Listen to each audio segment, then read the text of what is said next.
So we've heard from the proudest people in the room tonight, and now it's time that we hear from the shortest. Still known as the best dark-haired, left-handed opening batsman that Lord Howe Island has ever produced.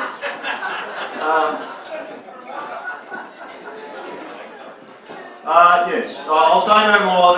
Let's hear from the best man, Andrew Lacey.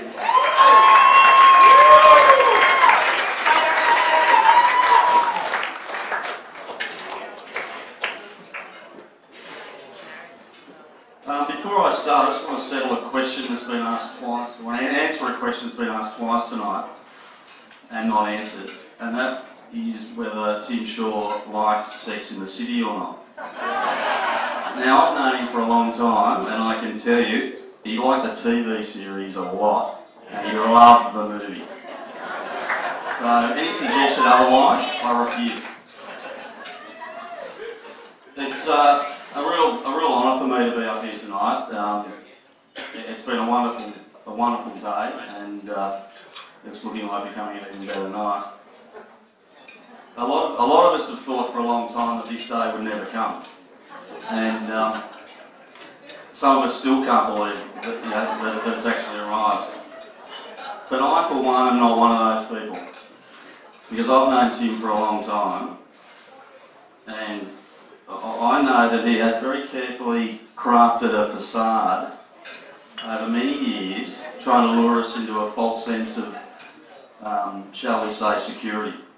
And there's a couple of distinguishing features about this facade that a lot of us know, and I want to point out a few, and there's many, but I want to highlight a few. The first is this idea that when it comes to matters of the heart, that Tim is somehow immune from the persuasions of us mere mortals. As we all know, a few people have touched on it tonight, Tim has very carefully crafted this idea that he has a stone for a heart, and that he's not really romantic. And we've all heard over many years, particularly his friends, lines like, "I'm not a relationship kind of guy," or "marriage as if."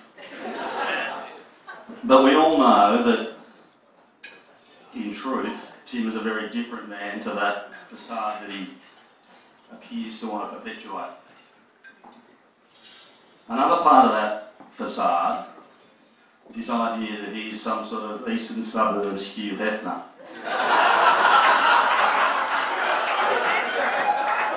A young East Bergen. We've all heard him say over many years, again, part of the crafting of the facade, "I've told her we're not exclusive. I will never date a woman who's not in her 20s.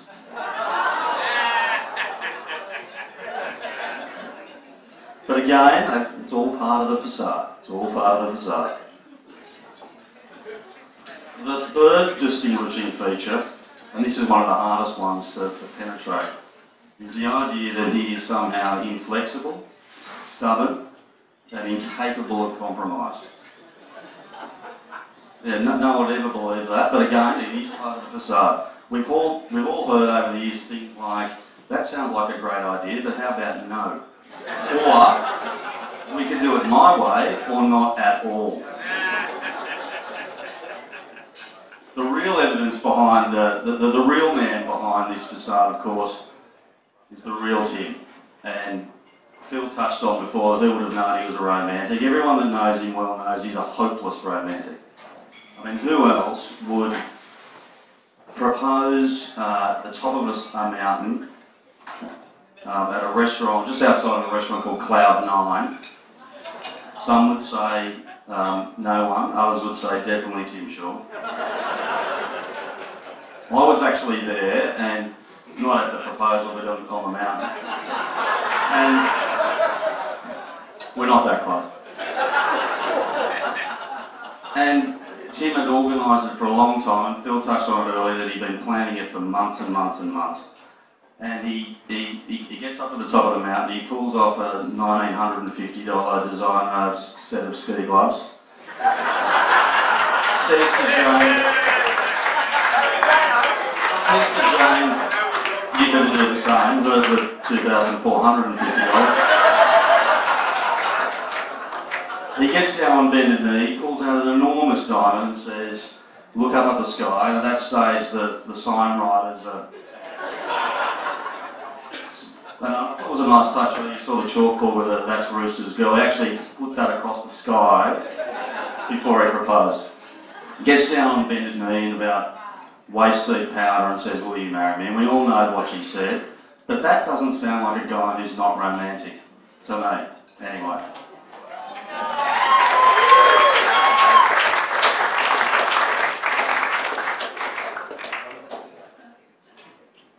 Now the other part of that I was saying earlier about the facade about he won't date someone who's not in her 20s, as if to sort of prove to all of us for once and for all, he's marrying, or has married I should say, Jane, who is about to turn 30. Sorry Jane. So this idea that he only dates someone in their 20s is completely debunked by the virtue of his own. Yeah, true, fair point.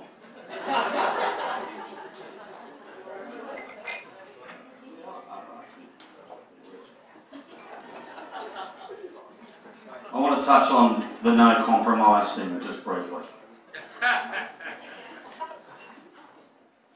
Tim's not known, he's not known as the part of the facade for compromise, but this is a true story and it took me a while to believe this. Tim was looking for property on the North Shore. Yes, he was. For those of you who don't know where that is, that's on the other side of the bridge.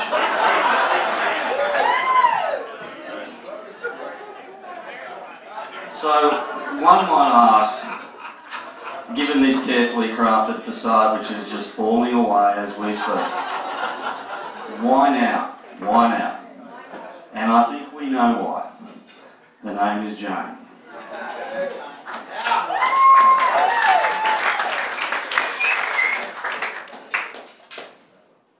Earlier, Ruth and Phil were talking about her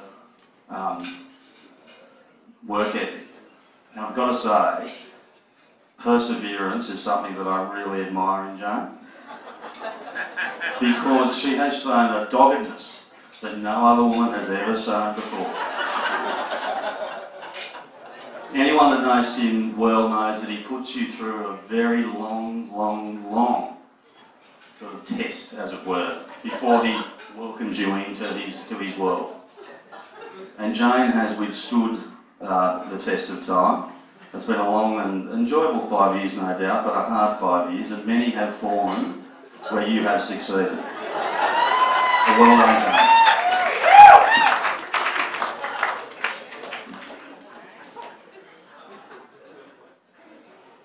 Now, another thing that was touched on earlier is Tim's competitive nature. I've got to say, I've never met anyone in my life who's more competitive than him.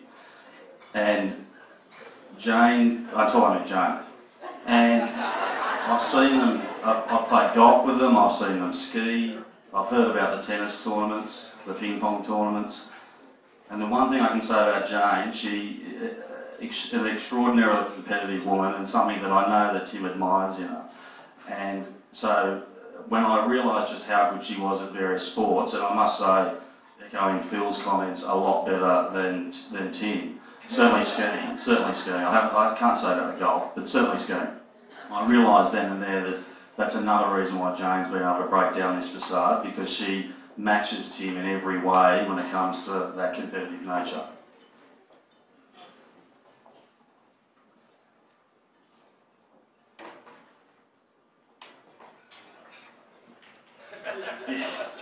So I can't read my writing, by the way.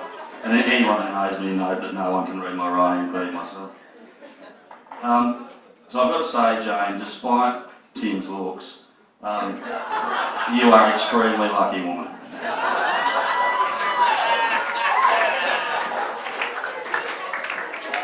And I want to say a couple of nice things about Tim, because there's lots of nice things to say about him. He's fiercely loyal, and it's a really wonderful quality that he has. I've known him for a long time, and I've seen the way he behaves and the way that with his friends and his family and everybody that comes into contact with Tim, he's an extraordinarily loyal friend and brother and son and so on. So in Tim you have, Jane, an incredibly loyal partner that will be someone who will be by your side for a very, very long time, and in many ways you are very lucky to have him.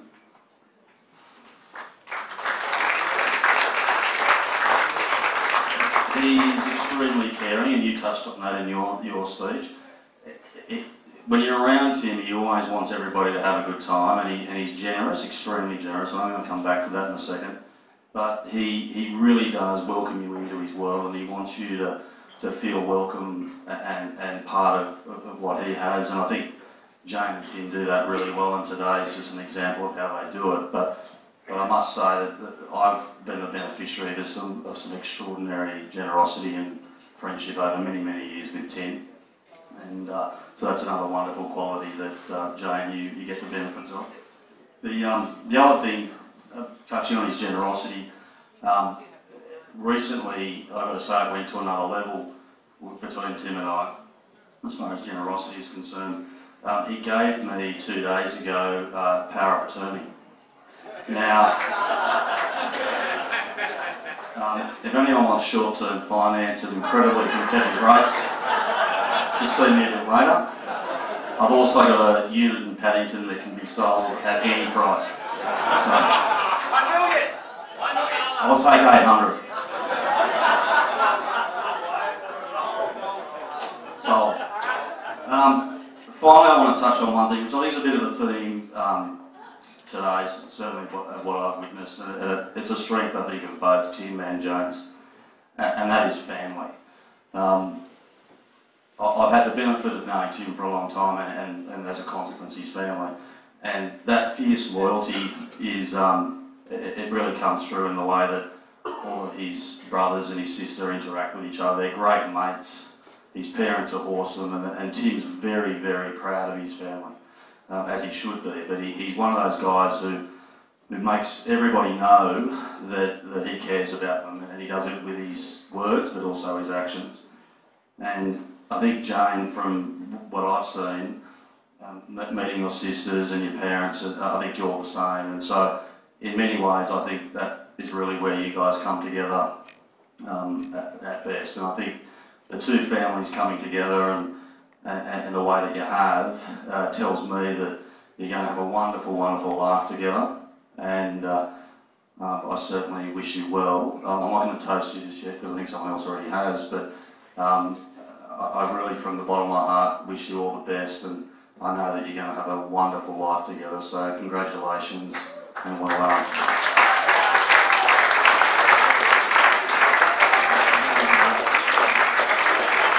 I'm not done yet, sir.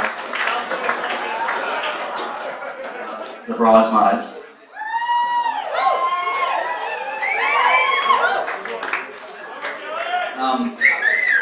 I think you guys made us look good today, particularly during the dancing part of the function. It's been really good spending the last little bit of time with you guys. You look beautiful. It's been a great fun day, and it's going to be a great fun night. So thank you very much. If everybody could be upstanding just to toast the bridesmaids. To the bridesmaids.